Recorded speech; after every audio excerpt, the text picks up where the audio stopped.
स्वागत है आपके अपने YouTube चैनल जीएस विद आंसू 3.0 पर। बीपीएससी टीआरई 4.0 के लिए पॉलिटी से संबंधित अति महत्वपूर्ण 25 प्रश्नों को देखने वाले हैं इस वीडियो में। इसमें सारे के सारे प्रश्न बहुत ही सिलेक्टेड दिए गए हैं जो आपके एग्जाम में डायरेक्ट आने की पूरी संभावना है, इसलिए वीडियो को लास्ट तक जरूर देखें। वीडियो स्टार्ट करने से पहले आप लोगों से एक ही रिक्वेस्ट है, प्लीज़ वीडियो को लाइक और सेशन ख़त्म होने के बाद किसी भी एक ग्रुप में शेयर जरूर कर दीजिएगा। चलिए शुरू करते हैं और आप लोग भी सोचिएगा अपना आंसर क्या हो सकता है। पहला प्रश्न है, निम्नलिखित में से कौन सा संवैधानिक संशोधन भारत में राष्ट्रीय पिछड़ा वर्ग आयोग के गठन से संबंधित है? तो दोस्तों वह संवैधानिक संशोधन अधिनियम हो जाएगा 102वां संवैधानिक संशोधन, जो कि राष्ट्रीय पिछड़ा वर्ग आयोग से संबंधित है।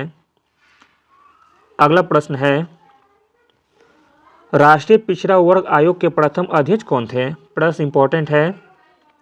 राष्ट्रीय पिछड़ा वर्ग आयोग के प्रथम अध्यक्ष थे काका कालेलकर। राष्ट्रीय पिछड़ा वर्ग आयोग का स्थापना हुआ था 1953 में। अगला प्रश्न है, 9वीं अनुसूची को सर्वोच्च न्यायालय ने किस निर्णय में रद्द कर दिया था? तो दोस्तों वह निर्णय था IR कोयलो मामला, ऑप्शन नंबर सी, जिसमें कि 9वीं अनुसूची को सर्वोच्च न्यायालय ने रद्द कर दिया था। अगला प्रश्न है, मोस्ट इंपॉर्टेंट प्रश्न है, आपातकाल के दौरान निम्नलिखित में से कौन सा अनुच्छेद निलंबित नहीं किया जा सकता है? आंसर हो जाएगा ऑप्शन नंबर डी, उपयुक्त में से एक से अधिक। ऑप्शन नंबर डी हो जाएगा। इसमें अनुच्छेद 20 तथा 21 को आपातकाल के दौरान निलंबित नहीं किया जा सकता है। अगला प्रश्न देखते हैं, मॉन्टेस्क्यू द्वारा प्रस्तावित सिद्धांत को डैश कहा जाता था? मॉन्टेस्क्यू द्वारा प्रस्तावित सिद्धांत को कहा जाता था शक्ति विभाजन का सिद्धांत, ऑप्शन नंबर सी। अगला प्रश्न देखते हैं, इंपॉर्टेंट है, बिहार में प्रथम बार राष्ट्रपति शासन किस वर्ष लगाया गया था? बिहार में प्रथम बार राष्ट्रपति शासन लगाया गया था वर्ष 1968 में, ऑप्शन नंबर ए। अगला प्रश्न देखते हैं, निम्नलिखित अनुच्छेदों में से किसे संविधान की आत्मा के रूप में जाना जाता है? आसान सा प्रश्न है। संविधान की आत्मा के रूप में जाना जाता है अनुच्छेद 32 को, ऑप्शन नंबर बी। किस संशोधन ने राष्ट्रपति के लिए संवैधानिक संशोधन विधेयकों पर अपनी सहमति देना अनिवार्य कर दिया? तो दोस्तों वह संशोधन हो जाएगा 24वां संशोधन, जिसमें कि राष्ट्रपति को विधेयकों पर अपनी सहमति देना अनिवार्य कर दिया था। अगला प्रश्न देखते हैं, इंपॉर्टेंट है, मूल भारतीय संविधान किसके द्वारा हस्तलिखित है? मूल भारतीय संविधान हस्तलिखित है प्रेम बिहारी नारायण रायजादा के द्वारा, ऑप्शन नंबर सी। अगला प्रश्न देखते हैं, निम्नलिखित में से किस समिति ने स्थानीय सरकारी निकायों के लिए संवैधानिक मान्यता की सिफारिश की थी? तो दोस्तों वह समिति हो जाएगी पीके थुंगन समिति, ऑप्शन नंबर ए।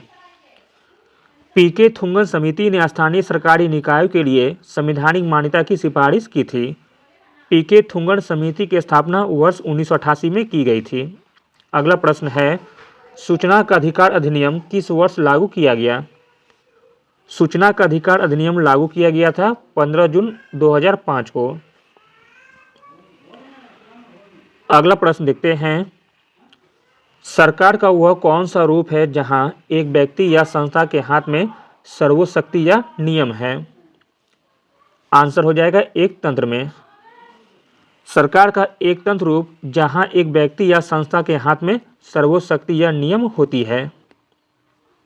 अगला प्रश्न देखते हैं, प्रश्न इंपॉर्टेंट है, राष्ट्रपति द्वारा जारी एक अध्यादेश संसद के सत्र शुरू होने के बाद कितने समय तक जाना आवश्यक है? आंसर है ऑप्शन नंबर बी, 6 सप्ताह तक।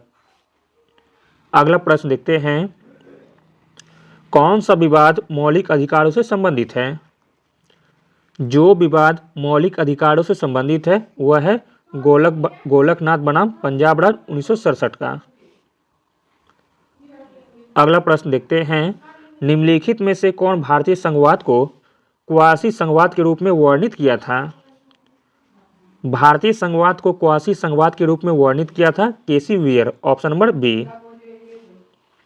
अगला प्रश्न देखते हैं, भारत में चुनाव आयोग द्वारा तय किए गए चुनाव अभियान या प्रचार की अवधि या समय सीमा कितनी है?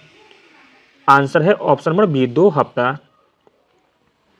अगला प्रश्न देखते हैं, भारतीय संविधान के किस अनुच्छेद में जीवन और व्यक्तिगत स्वतंत्रता के अधिकार का वर्णन किया गया है? आंसर है ऑप्शन नंबर बी, अनुच्छेद 21 में। अगला प्रश्न है, इंपॉर्टेंट है, अनुच्छेद 352 में भारतीय संविधान के किस संविधान संशोधन अधिनियम के द्वारा आंतरिक अशांति के स्थान पर सशस्त्र विद्रोह शब्द का प्रयोग किया गया? आंसर हो जाएगा ऑप्शन नंबर सी, 44वां संविधान संशोधन अधिनियम, जिसके द्वारा आंतरिक अशांति के स्थान पर सशस्त्र विद्रोह शब्द का प्रयोग किया गया था। अगला प्रश्न है, भारत की संप्रभुता, एकता और अखंडता को धारित और रक्षित करना यह प्रावधान संविधान के कहाँ है? आंसर है ऑप्शन नंबर डी, मूल कर्तव्य में। भारत की संप्रभुता, एकता और अखंडता को धारित और रक्षित करना यह प्रावधान है मूल कर्तव्य में। मूल कर्तव्य जो कि अनुच्छेद 51 का क में वर्णित है। अगला प्रश्न देखते हैं, भारतीय संविधान के अनुच्छेद 263 के अनुसार एक अंतर्राज्यीय परिषद की स्थापना निम्न में से किसके द्वारा की जा सकती है? आंसर है ऑप्शन नंबर ए, राष्ट्रपति के द्वारा। अगला प्रश्न है, राज्य के आवश्यक तत्व क्या हैं? राज्य के आवश्यक तत्व हैं भूभाग, जनसंख्या, सरकार तथा संप्रभुता, ऑप्शन नंबर डी। अगला प्रश्न है, यदि कांग्रेस विभाजन स्वीकार करती है तो यह मेरे मृत शरीर पर ऐसे ही होगा, यह कथन किसका है? तो दोस्तों यह कथन है महात्मा गांधी जी का, ऑप्शन नंबर सी।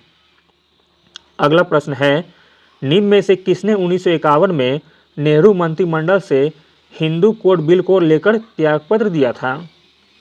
आंसर है option number B, B R. Ambedkar ने। अगला प्रश्न देखते हैं, इंपॉर्टेंट है, संविधान के किस अनुच्छेद में यह प्रावधान है कि शिक्षा के प्राथमिक स्तर पर मातृभाषा में शिक्षा के लिए पर्याप्त सुविधा प्रदान करना प्रत्येक राज्य का प्रयास होगा? तो दोस्तों यह अनुच्छेद है अनुच्छेद 350 ए में। अनुच्छेद 350 ए में प्रावधान है कि शिक्षा के प्राथमिक स्तर पर मातृभाषा में शिक्षा के लिए पर्याप्त सुविधा प्रदान करना प्रत्येक राज्य का कर्तव्य होगा। अगला और अंतिम प्रश्न देखते हैं, संप्रभुता के कानूनी सिद्धांत का प्रतिपादन का श्रेय डैश को दिया जाता है? संप्रभुता के कानूनी सिद्धांत के प्रतिपादन का श्रेय दिया जाता है ऑस्टिन को, option number D. Thank you.